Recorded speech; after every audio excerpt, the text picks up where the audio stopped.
ครับสวัสดีครับวันนี้ก็จะมาพูดนะครับเกี่ยวกับเรื่องในประเด็นที่เกี่ยวกับการสร้างความสัมพันธ์นะครับระหว่างโรงเรียนนะครับผู้ปกครองชุมชนนะครับในยุคสถานการณ์นะครับที่ผกผันนะครับของเศรษฐกิจไทยนะครับในปัจจุบันนะครับอย่างที่เราทราบกันอยู่นะครับว่าเศรษฐกิจไทยนะครับหรือเศรษฐกิจโลกเนี่ยนะครับมีการเปลี่ยนแปลงผกผันอย่างรวดเร็วเลยนะครับก็คือ unpredictable นะครับ unpredictable ก็คือมันมีการเปลี่ยนแปลงไปนะครับจากสิ่งที่อยู่รอบตัวเรานะครับมันจะเห็นได้ว่านะครับคำว่าเศรษฐกิจไทยที่ผกผันนะครับหมายถึงอะไรนะครับหมายถึงเศรษฐกิจไทยเนี่ยนะครับจะผกผันตามเศรษฐกิจของโลกเพราะเราอยู่บนโลกใบเดียวกันนะครับถ้าเกิดทวีปใดทวีปหนึ่งของโลกเนี่ยนะครับมีผลกระทบนะหรือมีความผันผวนนะครับก็จะส่งผลนะครับเราจะแบ่งนะครับโลกเนี่ยนะครับออกเป็นประมาณ3 ส่วนหลักๆนะครับที่เกี่ยวข้องกับเศรษฐกิจนะครับอย่างแรกเลยคือประเทศอเมริกานะครับ2คือยุโรปนะครับ3คือเอเชียนะ3กลุ่มนี้นะครับเป็นประเทศชั้นนำนะครับของเศรษฐกิจโลกนะครับที่ส่งผลต่อเศรษฐกิจนะครับที่ผกผันนะครับมาถึงเศรษฐกิจประเทศไทยนะครับยกตัวอย่างเช่นสงครามนะครับในตะวันออกกลางนะครับหรือสงครามในรัสเซียกับยูเครนเนี่ยก็จะส่งผลนะต่อยุโรปนะครับส่งผลต่อยุโรปก็จะส่งผลต่ออเมริกานะครับเพราะว่าทุกประเทศเนี่ยนะครับมีการคอนเนคกันนะครับมีการเชื่อมโยงกันนะครับฉะนั้นเศรษฐกิจของไทยนะครับเราเป็นประเทศที่อยู่ทางเอเชียนะครับเซาท์อีสต์เอเชียนะครับประเทศที่มีผลกับประเทศไทยนะครับก็คือประเทศที่อยู่ทางเอเชียนะครับก็คือประเทศจีนอินเดียพวกนี้นะครับแล้วก็ประเทศในกลุ่มอาเซียนนะครับฉะนั้นเศรษฐกิจไทยนะครับมีความผกผันอย่างแน่นอนนะครับในอีก20 ปีข้างหน้านะครับฉะนั้นจึงจำเป็นอย่างยิ่งนะครับที่พวกเราเนี่ยต้องปรับตัวให้ทันกับความผกผันอย่างรวดเร็วนะครับแล้วก็ความผกผันตรงนี้มันจะส่งผลนะครับกระทบกับเรานะครับอย่างที่เขาบอกว่าถ้าเกิดท่านไม่เปลี่ยนแปลงตัวเองนะครับสถานการณ์ก็จะเปลี่ยนแปลงท่านนะครับเพราะว่าไม่ต้องให้ใครเปลี่ยนแปลงนะคือเราถูกสถานการณ์ของโลกเนี่ยนะครับกำหนดนะครับในการทำวิถีชีวิตนะครับถ้าเกิดเป็นระดับองค์กรก็คือถ้าเกิดเราไม่เปลี่ยนแปลงตัวเองนะครับเดี๋ยวหัวหน้าเรานะครับองค์กรน่ะก็จะสั่งให้เราเปลี่ยนแปลงตัวเองฉะนั้นถ้าเกิดใครปรับตัวเองก่อนเปลี่ยนแปลงตัวเองก่อนคนนั้นก็จะอยู่รอดได้นะครับในสังคมในองค์กรนะครับแต่ถ้าเกิดเราไม่เปลี่ยนแปลงตัวเองอยู่เหมือนเดิมนะครับอย่างที่เคยทำมาเนี่ยเราก็จะล้มหายใจจากไปแล้วคือองค์กรก็จะไม่เอาเราก็จะโละคนพวกนี้ออกไปนะครับฉะนั้นประเด็นนี้นะครับเป็นตัวแปรใหญ่เลยนะที่กำหนดว่านะครับทำไมนะครับการศึกษาถึงมีการเปลี่ยนแปลงไปนะครับทำไมถึงต้องมีสมรรถนะนะครับที่เกี่ยวข้องกับความสัมพันธ์ระหว่างโรงเรียนกับชุมชนเพราะว่าอะไรเพราะว่า1นะครับสิ่งที่ผกผันเปลี่ยนแปลงไปก็คือการเกิดของเด็กนะครับจะน้อยลงโรงเรียนจะถูกยุบเพิ่มขึ้นนะครับฉะนั้นบทบาทของครูนะครับบทบาทหลักเนี่ยนะครับที่ผมเนี่ยคิดว่ามันต้องเปลี่ยนแปลงแน่นอนนะครับแล้วก็มีผลกระทบกับโรงเรียนก็คือ1ก็คืออัตราการเกิดน้อยนะครับบทบาทหน้าที่หลักของครูคือสอนหนังสือเนี่ยเป็นบทบาทหน้าที่หลักแต่อนาคตเนี่ยสอนหนังสือเนี่ยอาจจะเป็นบทบาทที่สำคัญแต่มีอีกบทบาทหนึ่งก็คือบทบาทการให้ความรู้นะครับกับผู้เรียนที่อยู่ภายนอกโรงเรียนนะครับองค์กรเนี่ยอาจจะเปลี่ยนแปลงไปนะตอนนี้เรามี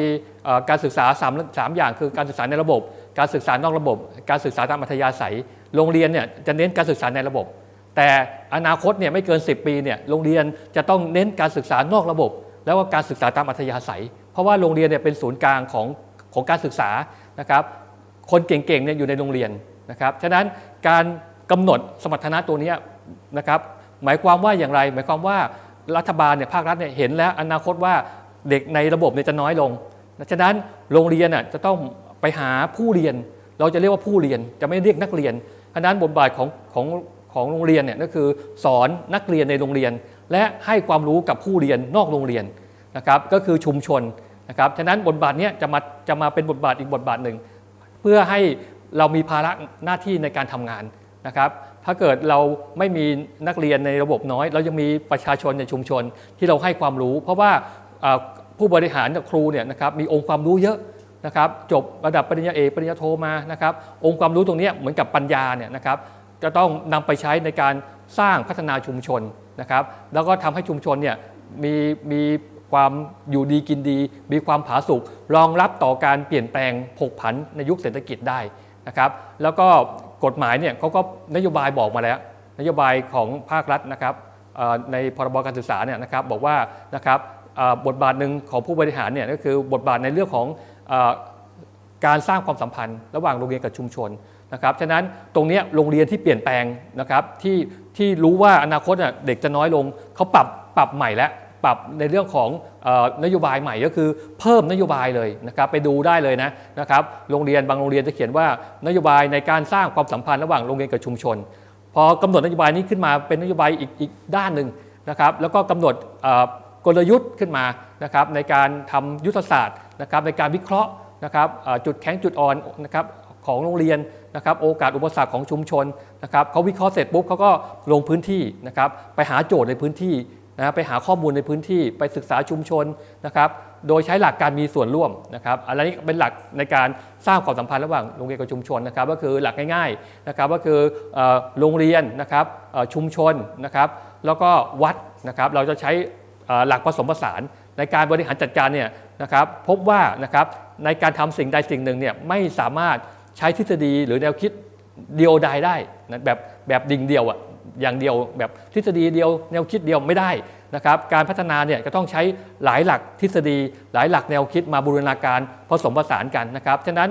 ก็ในความคิดเห็นของผมเนี่ยนะครับผมคิดว่าประเทศไทยเนี่ยอยู่รอดได้นะครับถ้าเกิดสร้างความสัมพันธ์ระหว่างโรงเรียนกับชุมชนโดยน้อมนำหลักปรัชญาเศรษฐกิจพอเพียงนะครับเพราะว่าในหลวงรัชกาลที่9เนี่ยท่านบอกว่ายังไงนะครับเรามีภูมิคุ้มกันที่ดีเนี่ยถึงแม้จะมีการผกผันยังไงเนี่ยนะครับถ้าเกิดใช้หลักการนี้เราประเทศไทยก็ยังอยู่ได้นะครับเพราะเรามีภูมิคุ้มกันที่ดีนะครับฉะนั้นหลักการในการสร้างความสัมพันธ์เนี่ยนะครับเราต้องใช้หลักนะครับหรือทฤษฎีที่เรามีอยู่แล้วนะครับหรือศาสตร์พระราชาเอามาผนวกนะครับกับแนวคิดของตะวันตกนะครับเพราะว่าหลักการก็คือเดินทางสายกลางนะครับใช้หลักการนี้นะครับโดยใช้หลักการมีส่วนร่วมก็คือบวรนะครับบ้านวัดโรงเรียนนะครับแต่โรงเรียนเนี่ยต้องเป็นศูนย์กลางในก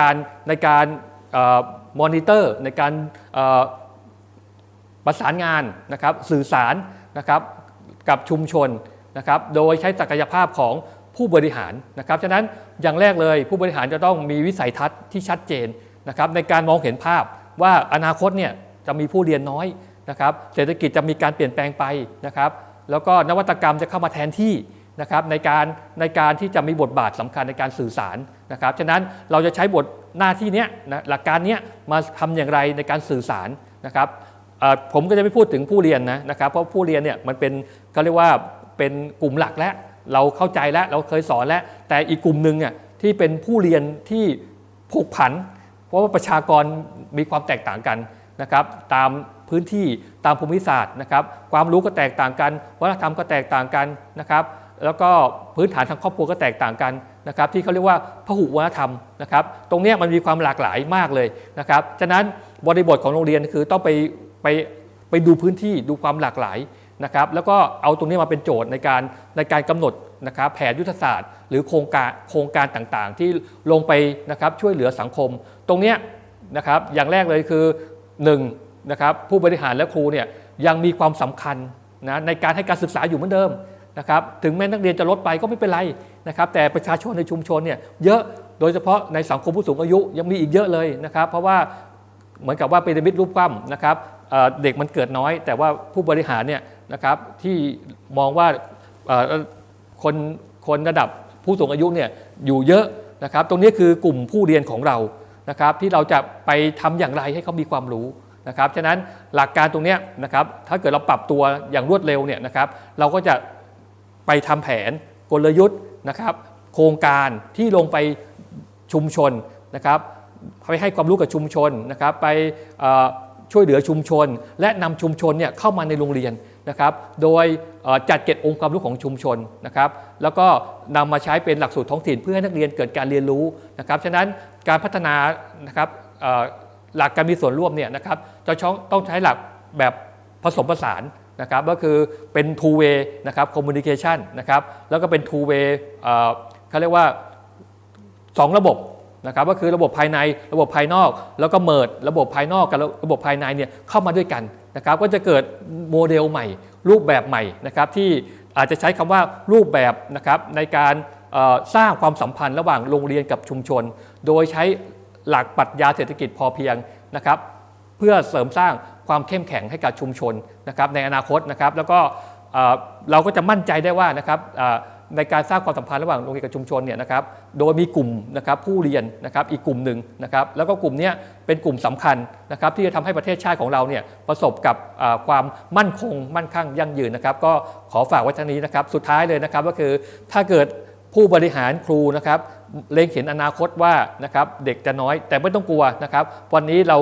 มีบทบาทด้านนี้เข้ามาเสริมนะครับก็คือบทบาทในเรื่องของการสร้างความสัมพันธ์ระหว่างโรงเรียนกับชุมชนนะครับบทบาทนี้จะทำให้เรามีอาชีพมีรายได้นะครับแล้วก็เราก็ไม่ต้องกลัวนะครับว่าเศรษฐกิจจะเปลี่ยนแปลงไปยังไงนะครับผู้เรียนจะลดน้อยยังไงแต่เรายังมีผู้เรียนอีกกลุ่มหนึ่งซึ่งอยู่ในชุมชนที่มีจำนวนมากมหาศาลเลยนะครับแต่ว่าเราต้องปรับตัวเองนะครับปรับบทบาทของตัวเองนะครับอย่าไปพูดว่าภาระงานเยอะนะครับสอนเยอะแต่อนาคตท่านก็จะสอนน้อยลงนะครับแต่ท่านต้องเตรียมความพร้อมสำหรับวันนี้นะครับเพื่ออนาคตนะครับในเรื่องของบทบาทการศึกษาที่จะเปลี่ยนแปลงไปตามเศรษฐกิจนะครับ